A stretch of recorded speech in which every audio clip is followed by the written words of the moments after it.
गीता अध्याय 2 श्लोक 40। यह बहुत ही महत्वपूर्ण और फेमस श्लोक है। नेहाभिक्रम नाशोस्ति प्रत्यवायो न विद्यते स्वल्पं पयस्य धर्मस्य त्रायते महतो भयात्। इस कर्मयोग में आरंभ का अर्थात बीज का नाश नहीं होता और उल्टा फल रूप दोष भी नहीं है, बल्कि इस कर्मयोग रूप का धर्म का थोड़ा सा भी साधन जन्म और मृत्यु रूपी महान भय से रक्षा करने वाला है। स्वल्पम धर्मस्य, थोड़ा सा भी धर्म, महतः भयात् त्रायते, बड़े महान भय से रक्षा कर सकता है।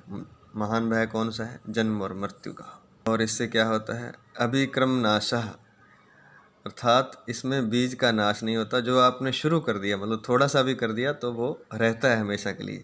चाहे पूरा ना भी किया, थोड़ा सा भी कर्म किया कर्मयोग के हिसाब से, तो उसका नाश नहीं होता और उसका उल्टा कोई दोष नहीं है, मतलब उससे कोई विपरीत फल नहीं मिलता। कहने का मतलब है कि कर्मयोग रूपी धर्म के रास्ते पर चलने से कोई उसका विपरीत फल नहीं मिलता, उसमें लाभ ही लाभ है और थोड़े से का भी फल उसमें मिलता है। और थोड़ा सा भी उसमें अगर कोई चलता है, स्वल्प भी, बिल्कुल थोड़ा सा भी, तो भी वो महान भय से रक्षा करने वाला है। महतः भयात् त्रायते, महान भय से रक्षा करने वाला है। कहने का तात्पर्य है कि संसार में हम जब भी कुछ कर्म करते हैं तो उसका फल हमें तभी मिलता है जब वो पूरा हो जाता है। अगर वो अधूरा रह जाता है, जब उसकी शुरुआत करके हम छोड़ देते हैं, तो उसको कोई भी फल नहीं मिलता, वो एक तरह से शून्य हो जाता है। लेकिन धर्म के रास्ते पर, जिसे कर्मयोग के बारे में यहाँ बताया जा रहा है, उस रास्ते पर थोड़ा सा भी चलने पर वो महान भय से रक्षा करता है। अर्थात अध्यात्म का पथ ऐसा पथ है जिस पर थोड़ा सा भी अगर हम प्रयास करें तो वो महान फल देने वाला है और महान भय से, मृत्यु के भय से रक्षा करने वाला है। जब थोड़ा सा भी, जब हम धर्म के रास्ते पर चलते हैं तो वो महान भय से रक्षा करता है। इतना कौन सा महान भय? जन्म और मृत्यु रूप।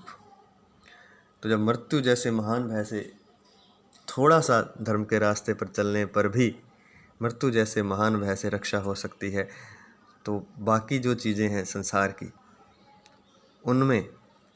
उनमें धर्म के रास्ते पर चलने पर हमें फल क्यों नहीं प्राप्त होगा या हमारी सहायता क्यों नहीं होगी? जब थोड़ा सा महान भय से रक्षा कर सकता है तो छोटे मोटे काम तो आसानी से वो कर सकता है यह धर्म। तो यहाँ भी वही बात है कि जितनी समर्थ है उतना धर्म के रास्ते पर चला जाए। ज़रूरी नहीं कि पूरी तरह से चला जाए, जितना भी आप कर सकते हैं, थोड़े से थोड़ा उतने का भी फल मिलेगा और उसका उल्टा कोई फल नहीं है। विपरीत फल कोई नहीं मिलता और बीज का नाश नहीं होता। जैसे बीज है तो वो बीज एक दिन उगेगा ही उगेगा, उससे वृक्ष बनेगा ही बनेगा। तो ऐसा इस सूत्र में समझाया गया है।